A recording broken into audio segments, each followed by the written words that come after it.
Welcome student, मैं हूँ Tande sir technical channel में आपका स्वागत है।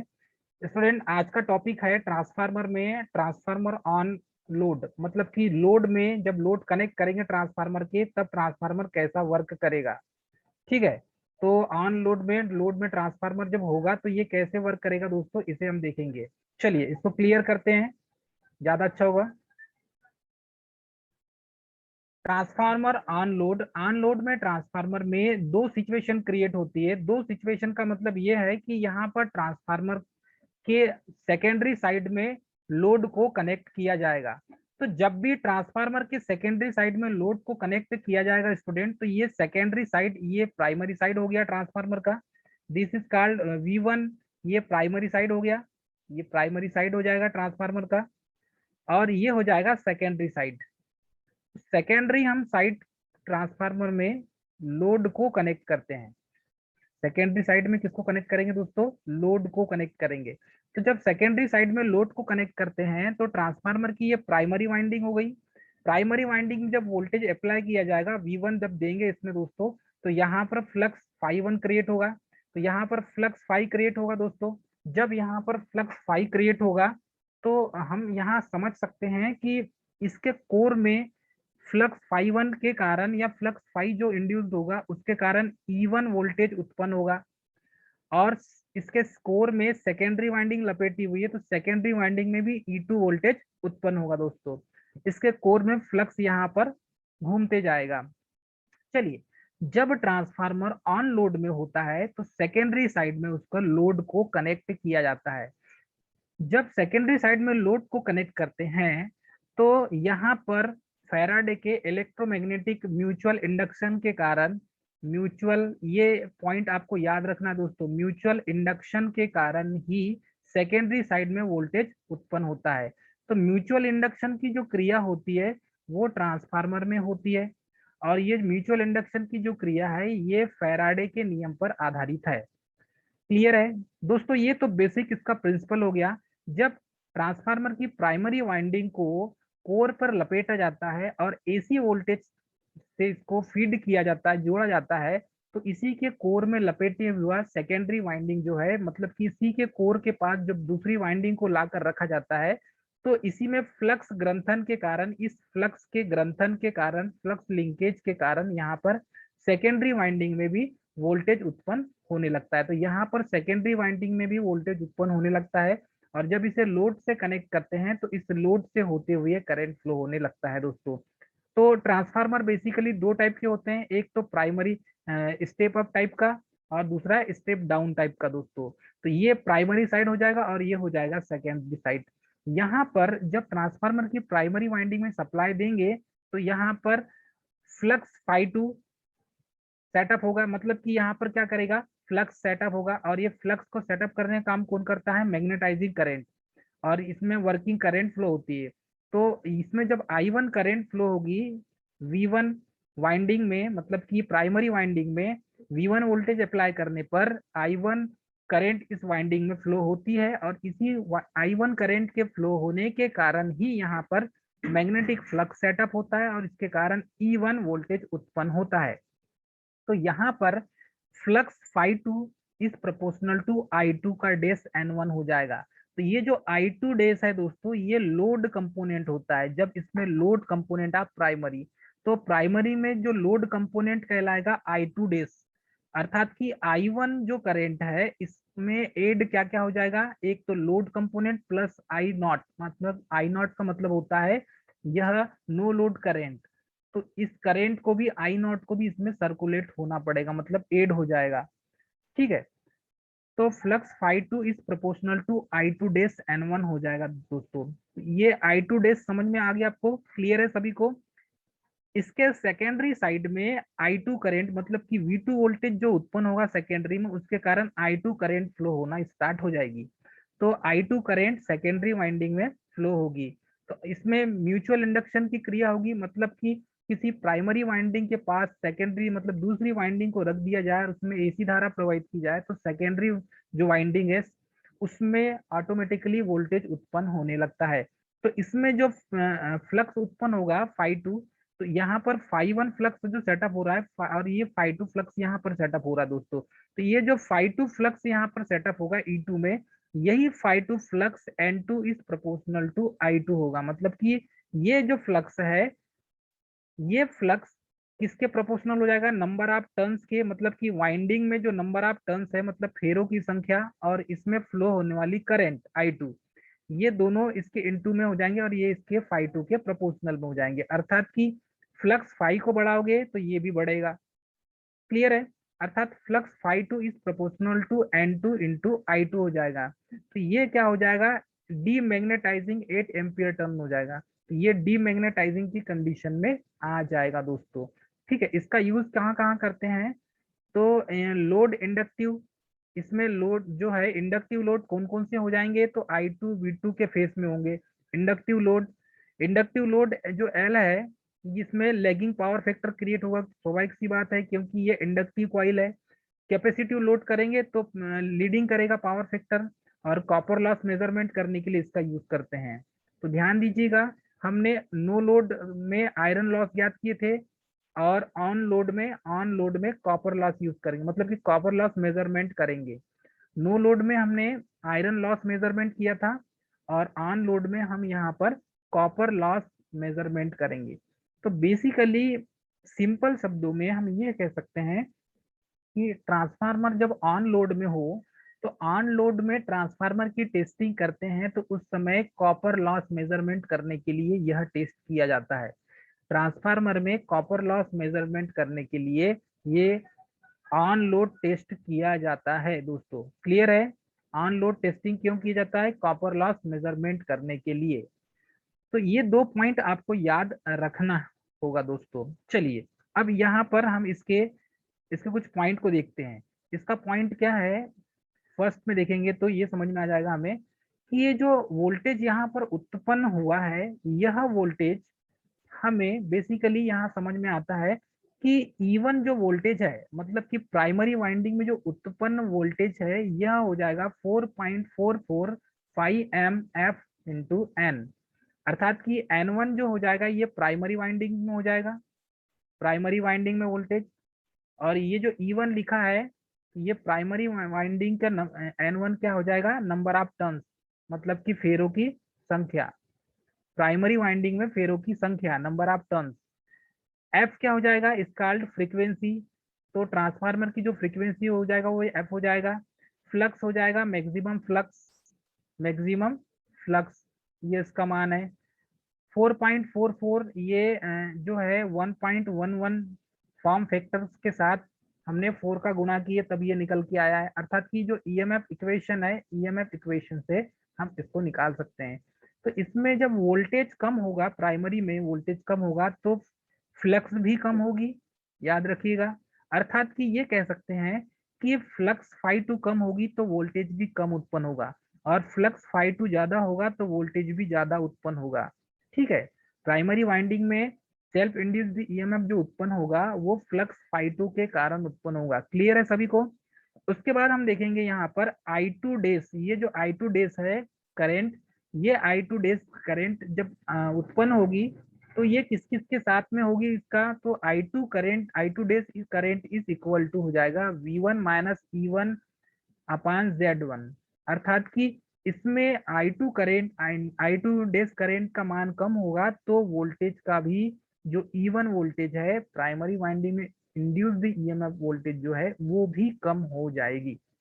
अर्थात यहाँ हम कह सकते हैं कि फेस आप, मतलब I2 जो करेंट है वो वोल्टेज के V2 पर डिपेंड करेगी। तो phase of I2 with respect to V2 depend upon nature of load. तो ये वोल्टेज जो हो जाएगा सेकेंडरी वाइंडिंग का जो वोल्टेज हो जाएगा, अर्थात कि सेकेंडरी साइड जो वोल्टेज उत्पन्न होगा वो I2 की करंट पर डिपेंड करेगी। तो और ये जो करंट है ये लोड पर डिपेंड करेगी। तो ये किस पर डिपेंड करेगी, लोड पर। अर्थात ये कह सकते हैं कि ट्रांसफार्मर की जो सेकेंडरी पर लोड जितना जोड़ेंगे, तो सेकेंडरी करंट फ्लो होती है, और सेकेंडरी करंट जितनी फ्लो होगी वो सेकेंडरी वोल्टेज V2 के सापेक्ष I2 के फेस में होगी, और यह I2 के फेस में जोड़ा जाएगा। तो V2 के सापेक्ष I2 के फेस में होगा, तो लोड का जो पावर फैक्टर किस पर डिपेंड करता है, इसी लोड पर डिपेंड करेगा दोस्तों। अर्थात ट्रांसफार्मर की सेकेंडरी पर लोड जोड़ने से उसमें सेकेंडरी करंट फ्लो होती है, और यही सेकेंडरी वोल्टेज V2 के सापेक्ष, सेकेंडरी वोल्टेज V2 के सापेक्ष I2 का फेस लोड के पावर फैक्टर पर डिपेंड करता है। यदि इसका हम फेजर डायग्राम देखते हैं दोस्तों, तो फेजर डायग्राम में हमें यह समझ में आएगा कि ये फेजर डायग्राम में V1 वोल्टेज ये है, मैग्नेटाइजिंग करंट I म्यू, ये मैग्नेटाइजिंग करंट का कंपोनेंट हो जाएगा। यहाँ पर I omega working current component हो जाएगा दोस्तों, और इन दोनों का जो रिजल्टेंट मिलेगा वो I नॉट मिलेगा, मतलब कि नो लोड करंट। अब नो लोड करंट ये हो जाएगा, और नो लोड एंगल कहाँ प्राप्त होगा, तो नो लोड एंगल दोस्तों इस रेफरेंस लाइन में प्राप्त होगा, और इन दोनों के बीच का जो एंगल बनेगा वही एंगल फाई होगा, और यही फाई एंगल पर डिपेंड करेगा कि इसका एंगल कितना होगा। तो जितना एंगल कम होगा उतना पावर फैक्टर अधिक होगा, याद रखिए, एंगल कम पावर फैक्टर अधिक। एंगल कम हो जाएगा दोस्तों थीटा एंगल, तो पावर फैक्टर अधिक हो जाएगा, तो ये इस पर डिपेंड करेगा, थीटा एंगल अधिक तो पावर फैक्टर कम हो जाएगा। तो यहाँ पर एंगल पर डिपेंड करेगा दोस्तों।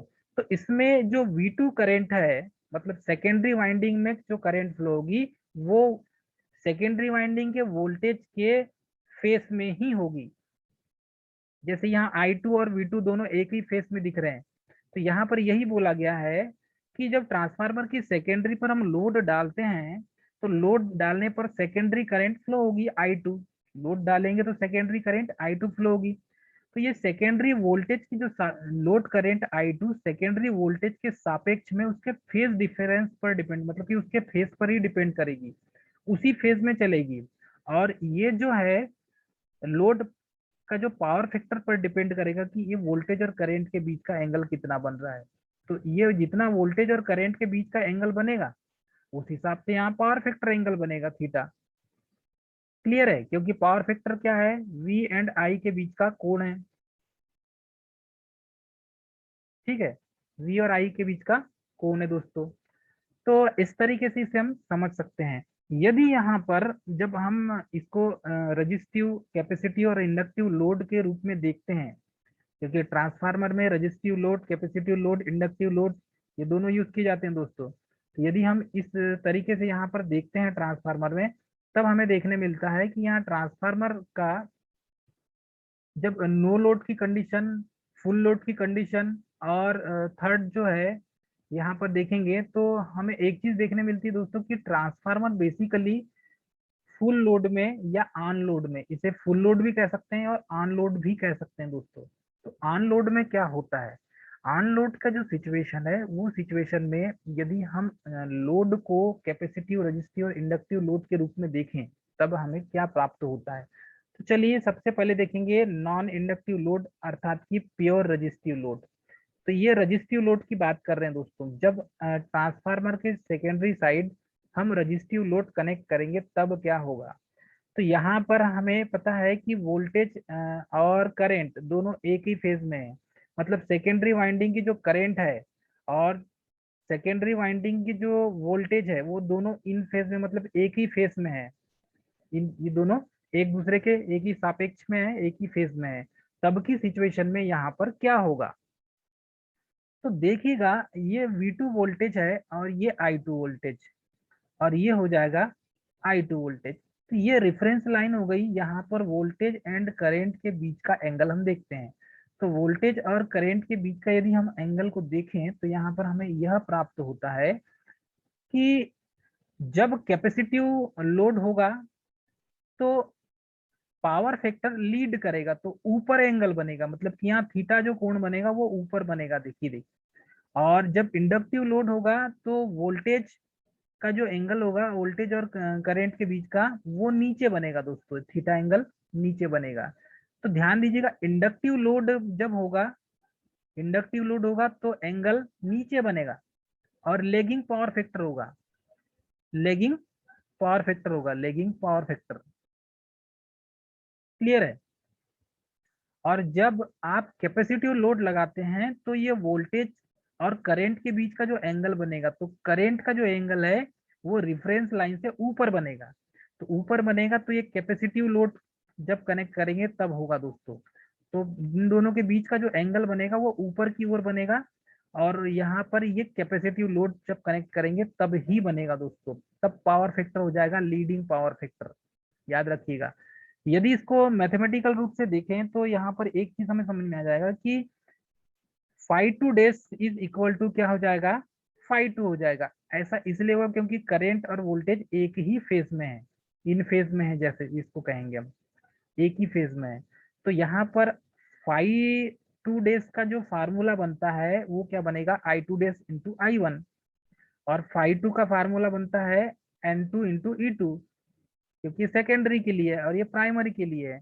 फाइव टू डेज जो फ्लक्स सेटअप हो रहा है यहाँ पर वो प्राइमरी के लिए है, और फाइव टू किसके लिए है, सेकेंडरी एन टू और ई टू के लिए। तो इस तरीके से इसे हम समझ सकते हैं दोस्तों।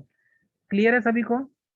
यहाँ पर यदि हम देखते हैं तो इसके वेव शेप में जब लोड में कनेक्ट हो, अर्थात ऑन लोड हो ट्रांसफार्मर, ऑन लोड कनेक्ट हो ट्रांसफार्मर में, तो ट्रांसफार्मर में जब ऑन लोड होता है तब की सिचुएशन में दोस्तों एक चीज हमें यहाँ पर एक यहाँ देखने मिलती है कि इसके फेजर डायग्राम में ये जो फ्लक्स फाई है, जब वोल्टेज अप्लाई किया जाता है V1 तब फ्लक्स फाई सेटअप होता है, और उसी के कारण यहाँ पर प्राइमरी में 5 डेज फ्लक्स सेटअप होता है। ठीक है, और ये प्राइमरी वाइंडिंग का हो जाएगा, प्राइमरी वाइंडिंग में जो फ्लक्स सेटअप होगा इंड्यूस्ड होगा, और ये सेकेंडरी वाइंडिंग का है, सेकेंडरी वाइंडिंग का। तो ये सेकेंडरी वाइंडिंग की फ्लक्स और ये हो जाएगी प्राइमरी वाइंडिंग की फ्लक्स, जिसे हमने आई टू डेज यानी 5 का नाम दिया है, और ये 5 सेकेंडरी वाइंडिंग की फ्लक्स है दोस्तों। तो ये जो फ्लक्स फाई है ये यहाँ पर दो पार्ट में डिवाइड हो रही है, एक तो 5 में और एक तो 5 में। एक प्राइमरी वाइंडिंग की फ्लक्स हो जाएगी और दूसरी सेकेंडरी वाइंडिंग में उत्पन्न होने वाली फ्लक्स हो जाएगी दोस्तों। तो यहाँ पर दो चीज क्रिएट होती, इन दोनों को जब ग्राफिकल रूप से देखा जाता है तो ये तीनों जो फ्लक्स हैं वो एक ही ग्राफ में मिलती, अर्थात कि यहाँ से तीनों एक ही ग्राफ में, मतलब कि इन फेज में चलेगी, इन इन फेज, ये तीनों की जो वेव शेप होगी ये इन फेज में होगी दोस्तों। तो वोल्टेज और ये टाइम के बीच में जब यदि आप देखेंगे तो यहाँ पर ये जो 5 है, 5 और 5 ये प्राइमरी सेकेंडरी वाइंडिंग में की फ्लक्स है, और जो 5 जो है वो टोटल सेचुरेटेड या सेचुरेशन फ्लक्स है, टोटल मतलब कोर की टोटल फ्लक्स 5 हो जाएगी। तो इस तरीके से यहाँ पर 5 इज प्रोपोर्शनल टू क्या हो जाएगा, N2 इंटू I2 हो जाएगा दोस्तों। तो यहाँ पर यही 5 को हम यहाँ पर प्रोपोर्शनल में लिखेंगे, मतलब कि हमें फ्लक्स 5 को बढ़ाना पड़ेगा तो N2 नंबर ऑफ टर्न्स और I2 ये भी बढ़ेगा, क्योंकि ये दोनों इन फेज में है दोस्तों। तो हमें नंबर ऑफ टर्न्स बढ़ाएंगे तो फ्लक्स बढ़ेगा, करंट I2 का मान बढ़ाना है तो हमें फ्लक्स 5 का मान बढ़ाना पड़ेगा, क्योंकि 5 is proportional to N2 I2 है। क्लियर है सभी को। इस तरीके से हम इसे समझ सकते हैं दोस्तों। अब यहाँ पर जब इक्वेशन को देखते हैं तो ये दोनों इक्वेशन हमें प्राप्त होता है कि I2 dash upon I2 is equal to N2 upon N1 is equal to K। अब ये कहां से आया दोस्तों, तो ये जो है करेंट ट्रांसफार्मर का जो इक्वेशन है, करेंट ट्रांसफार्मर इक्वेशन मतलब कि ट्रांसफॉर्मेशन ट्रांसफॉर्मेशन इक्वेशन जो है, ट्रांसफॉर्मेशन इक्वेशन से ये मान प्राप्त हुआ है हमें। तो ये के क्या है, ट्रांसफॉर्मेशन रेशो, ट्रांसफॉर्मेशन रेशो है, और ये ट्रांसफॉर्मर रेशो कहाँ से प्राप्त हुआ हमें, ट्रांसफार्मर रेशो की इक्वेशन से। तो यही करेंट ट्रांसफार्मर का जो है मान, करेंट ट्रांसफार्मर का जो इक्वेशन देखे थे उसी से यह फार्मूला लिया गया है। और जब यहाँ पर देखेंगे दोस्तों तीरे गुणा करेंगे तो इन दोनों के बीच में, तो यह I2 days is equal to यहाँ पर क्या हो जाएगा, K इंटू I2 हो जाएगा। ये जो पॉइंट है, यही पॉइंट ये डिस्कवर करता है कि ट्रांसफार्मर पर जब लोड परिवर्तित करने से उसके जो कोर है वो कोर की फ्लक्स भी अपरिवर्तित रहती है। तो ध्यान दीजिएगा, जब भी ट्रांसफार्मर पर लोड चेंजेस होते हैं, परिवर्तित करते हैं, लोड बार बार चेंज हो रहा है ट्रांसफार्मर में, जब लोड परिवर्तित करने से उसके कोर की जो फ्लक्स होती है फाई, वो भी अपरिवर्तित रहती है। मतलब लोड चेंज होने से फ्लक्स में कोई परिवर्तन नहीं होता, याद रखिएगा। ये जो फ्लक्स है इस पर कोई परिवर्तन नहीं होगा लोड के चेंज होने से। लोड कम ज्यादा होगा तो इसमें कोई परिवर्तन नहीं होगा दोस्तों, याद रखिएगा। लोड कम ज्यादा हो जाए तो भी कोई अंतर नहीं होगा उसके फ्लक्स में। ठीक है, इसलिए ट्रांसफार्मर में कोर लॉस या जो आयरन लॉस होता है वो हमेशा स्थिर होता है। स्थिर क्या क्या होता है? एक तो आयरन लॉस और दूसरा कोर लॉस, ये कॉपर लॉस, कॉपर लॉस। और ये जो दोनों लॉसेस हैं दोस्तों ये कांस्टेंट होते हैं, कांस्टेंट होते हैं, क्योंकि फ्लक्स के मान में परिवर्तन होता नहीं। लोड को आप कम ज्यादा करो, फ्लक्स के मान में no change, no change. Flux जितना है उतना ही रहेगा, फ्लक्स के मान में कोई परिवर्तन नहीं होता। इसीलिए ट्रांसफार्मर के जो लॉसेस हैं, आयरन लॉस या कॉपर लॉस, मतलब कि आयरन लॉस और कॉपर लॉस ये कोर में होते हैं, इसे शॉर्टकट में कोर लॉस भी कहते हैं। शॉर्टकट में क्या कहेंगे हम? Core loss. तो ये जितने भी कोर लॉस हैं दोस्तों, आयरन लॉस और कॉपर लॉस का कॉम्बिनेशन कोर लॉस होता है, क्योंकि ट्रांसफार्मर के कोर में ही एक लॉस होता है, आयरन लॉस और कॉपर लॉस। तो ये फ्लक्स फाई पर डिपेंड नहीं करता, याद रखिएगा। अतः ट्रांसफार्मर पर लोड बढ़ने से उसके पावर फैक्टर बढ़ता है। तो पावर फैक्टर एंगल बढ़ेगा ट्रांसफार्मर लोड बढ़ने से। क्लियर है सभी को?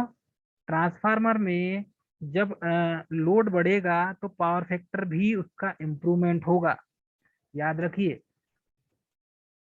ठीक है, यदि हम इसे लोड की कंडीशन में, full load, on load, no load की कंडीशन में देखते हैं, तो हमें जब लोड रजिस्टिव लोड हो तब फेजर डायग्राम इसका कैसा बनेगा? तो जब लोड रजिस्टिव होता है दोस्तों, तब यहाँ पर अर्थात कि प्योर रजिस्टिव, जिसे नॉन इंडक्टिव लोड भी कहते हैं, नॉन इंडक्टिव लोड को ही रजिस्टिव लोड कहा जाता है, याद रखिएगा। तो प्योर रजिस्टिव लोड होता है तब यहाँ पर पावर फैक्टर इंप्रूवमेंट होता है दोस्तों, पावर फैक्टर बढ़ता है। ठीक है, इसमें पावर फैक्टर बढ़ता है। क्लियर है सभी को? तो इसमें V2 और I2 के फेस में होता है ये पावर फैक्टर, याद रखिएगा। तो V2 और I2 के फेस में आपको यहाँ पर देखने मिलेगा।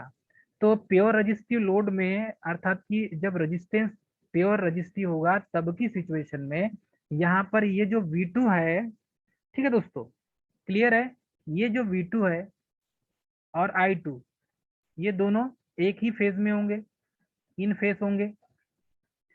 ठीक है, और लोड कनेक्ट करने पर पावर फैक्टर क्या हो जाएगा? यहाँ पर इंप्रूव हो जाएगा। हम जब लोड कनेक्ट करेंगे तो पावर फैक्टर क्या हो जाएगा? इंप्रूव हो जाएगा।